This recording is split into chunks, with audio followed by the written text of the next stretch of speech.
Friends, welcome to Sobit Agarwal classes. आज William Wordsworth की एक बहुत ही फेमस पोएम है to the skylark. To a skylark अलग पोएम है, वो पीबी शेले के द्वारा लिखी गई है। टू द स्काई लार्क अलग पोएम है जो कि विलियम वर्ड्सवर्थ के द्वारा लिखी गई है और ये 1825 में इन्होंने कंपोज की थी और जो पब्लिश की थी 1827 में की थी।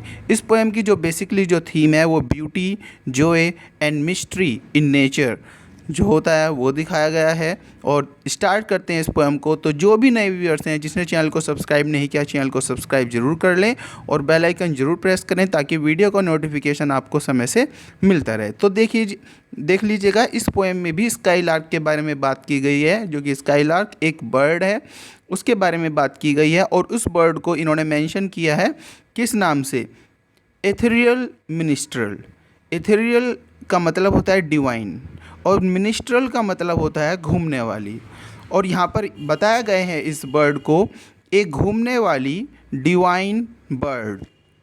पिलग्रिम ऑफ स्काई, जैसे कि पिलग्रिम कौन होता है? जो तीर्थ स्थानों पर जाते हैं उन्हें पिलग्रिम बोला जाता है। ये आकाश की ज़्यादा उड़ान करते हैं ये जो बर्ड है, तो इसी वजह से इसे कहा गया है कि आकाश की यात्रा ज़्यादा करने के कारण इसे कहा गया है पिलग्रिम ऑफ स्काई। स्काई की तीर्थ यात्री उसे बोला गया है। किसके द्वारा? विलियम वर्ड्सवर्थ यहाँ पर बात कर रहे हैं। डज दाउ डेस्पाइज, डेस्पाइज होता है घृणा करना। द अर्थ, क्या तुम इस धरती से घृणा करती हो? अरे एथरियल मिनिस्ट्रल स्काईलार, क्या तुम इस धरती से घृणा करती हो? वेयर, जिस जगह केयर्स अबाउंड, जहाँ पर चिंताएं घिरी हुई हैं। इस धरती पर क्या है? ये धरती क्या है? चिंताओं से घिरी हुई है, तो क्या तुम इससे घृणा करती हो? और while the wing aspire are hurt I both with thy nest upon the dewy ground। देखिए, और while the wings aspire, जो तुम्हारे पंख हैं वो हमेशा तुम्हें एस्पायर करते हैं, मतलब तुम हमेशा ऊंची उड़ान भरने के लिए तुम्हारे पंख तुम्हें प्रेरित करते रहते हैं, लेकिन जो तुम्हारा दिल है और जो तुम्हारी आंखें हैं वो तुम्हारे जो घोंसला है ना, जो घोंसला नेस्ट, जो घोंसला है इस धरती पर, उस पर नज़रें गड़ाए रखता है। तुम आकाश में होती हुई भी धरती से कहीं ना कहीं जुड़ी हुई रहती हो एक घोंसले के कारण, क्योंकि एक ड्यूई ग्राउंड जहाँ पर ओस भी पड़ी हुई है, जहाँ पर ड्यू है, ऐसे ज़मीन पर एक तुम्हारा क्या है? घोंसला है, उस पर तुम नज़र रखती हो। Thy nest which thou canst drop into at will, और कैन का मतलब यहाँ पर कैन है, ठीक है, कैन कर सकती हो। जो तुम्हारा घोंसला है तुम यहाँ पर आ सकती हो, ड्रॉप कर सकती हो किसी भी समय। इनटू एट विल, जब भी तुम्हारी इच्छा हो तुम धरती पर आ सकती हो। कैसे? और जब वो धरती पर आती है कैसे? दोज क्वेरिंग, क्वेवरिंग होता है जो फड़फड़ाते हैं पंख, विंग्स पंख, जो उसके फड़फड़ाते हुए पंख होते हैं वो एक आकाश में आवाज़ क्रिएट करते हैं जिससे कि गाना बजता है। और उसी गाने की यहाँ पर बात की गई है। और वो गाना क्या करता है? जब वो धरती पर आकर आराम से बैठती है तो वो जो म्यूज़िक होता है स्टिल होता है शांत हो जाना, वो म्यूज़िक जो होता है वो शांत हो जाता है।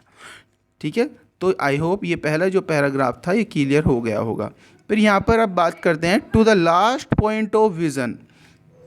To the last point of vision and beyond mount daring warbler. अब यहाँ पर इसमें अगर आप बात करेंगे इस बात में सेकंड पैराग्राफ में, to the last point of vision.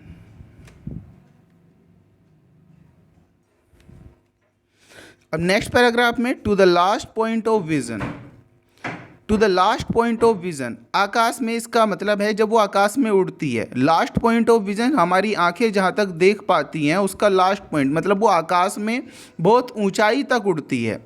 And beyond mountain, कभी कभी वो पर्वतों से परे भी चली जाती है।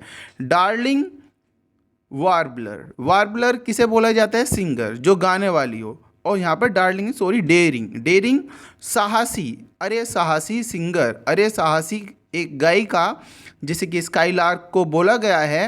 तो वो क्या करती है? कई बार बहुत ही दूर तक चली जाती है पर्वतों से परे।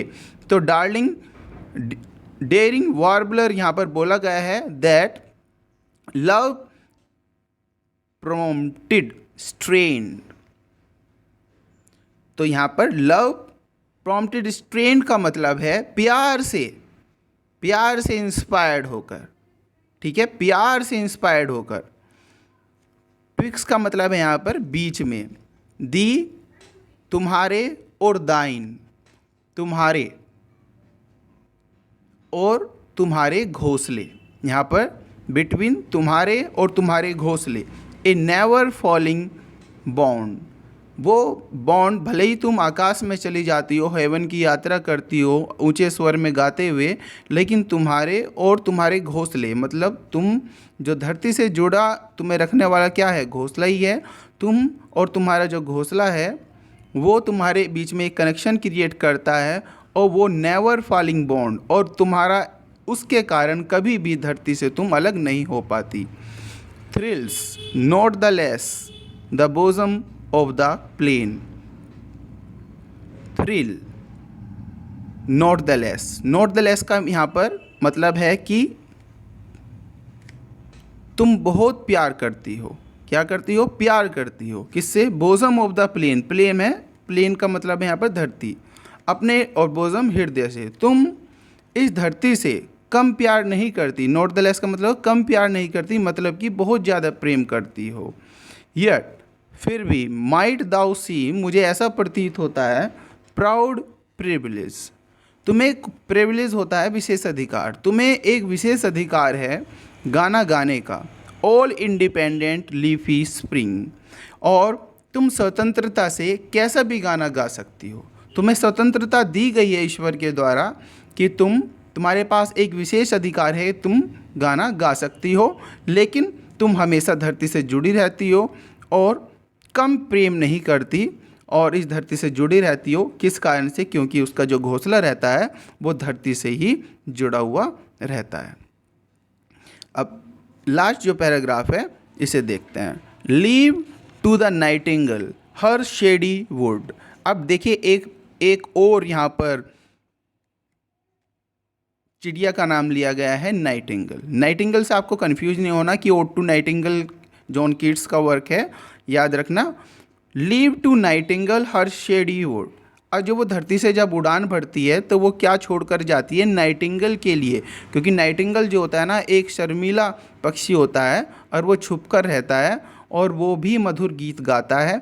वो कहती है, वो पोएट यहाँ पर बोल रहे हैं कि नाइटिंगेल के लिए वो एक शेडी वुड जो है, जब वो धरती से ऊपर आकाश में उड़ती है, वो छोड़कर नाइटिंगेल के लिए भी जाती है। A privacy of glorious light is thine, और वो अब यहाँ पर फिर स्काईलार्क के बारे में ही बोला जा रहा है वर्ड्सवर्थ के द्वारा। प्राइवेसी ऑफ ग्लोरियस, जो तुम्हारी प्राइवेसी है ना, जो तुम्हारी महानता की प्राइवेसी है ना, वो लाइट के साथ ही है, मतलब सन के साथ ही है, सूर्य के साथ ही है। और सूर्य मतलब जो आकाश में उड़ती है, हेवन की तरफ जाती है, आकाश में जितनी ऊंचाई पर उड़ती है, उसकी प्राइवेसी क्या है? गोल्डन। किसके साथ है? जो सूर्य की जो किरणें होती हैं आकाश में, जो ग्लोरियस लाइट है जो सूर्य के लिए यहाँ पर यूज़ किया गया है, उसके साथ ही है। वेंस जब तुम आकाश में रहती हो और वहाँ से उड़ेलती हो, पावर होता है उड़ेलना, अपॉन द वर्ल्ड, इस संसार में, जब उस संगीत की आवाज़ आती है, इस संसार में वो उड़ेलती है उस संगीत से, ऑफ हारमोनी, एक मधुर संगीत with instinct more divine. Instinct होता है इम्पल्स, मोर डिवाइन, और उसमें दैवीय अनुभूति रहती है।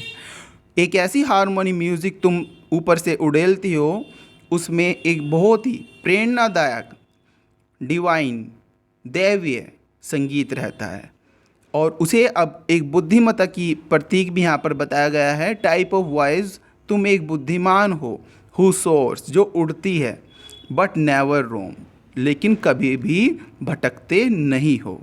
तुम एक ऐसी बुद्धिमान चिड़िया हो जो ऊपर उड़ती तो है लेकिन कभी भटकती नहीं है, इंसानों की तरह। जैसे इंसान होते हैं, जब वो आकाश की तरफ उड़ना शुरुआत करते हैं, जब वो बुलंदियों पर होते हैं, वो भटक जाते हैं, लेकिन तुम आकाश में जाने पर भी, बुलंदियों पर होने पर भी, ईश्वर के करीब होने पर भी, हेवन के करीब होने पर भी, कभी भटकती नहीं हो। कभी भी, रोम का मतलब है यहाँ पर भटकना। ट्रू टू काइंडर्ड, काइंडर्ड होता है रिलेटेड और जुड़ी रहती हो।